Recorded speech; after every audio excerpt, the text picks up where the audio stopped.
కాబట్టి మతతత్వం ముదురుతోంది. నేను ఇప్పుడే మీకు ఇంకొక ముఖ్యమైన వార్త కూడా చెప్తున్నాను.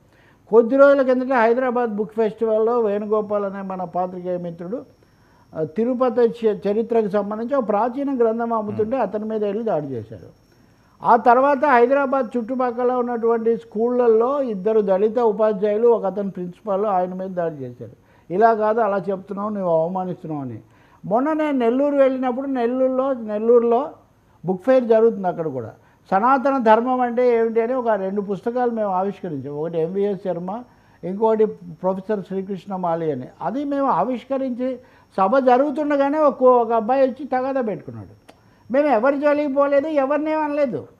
సనాతన ధర్మం అంటే ఇలా ఉంటుంది, ధర్మం వేరు మతం వేరు, సర్వధర్మాన్ని పరిత్యజ్య మామేకం శరణం ప్రజ అన్నాడు కృష్ణుడు. సర్వధర్మం పరిత్యజ్య అన్న ఏం చెప్తారు చెప్పండి?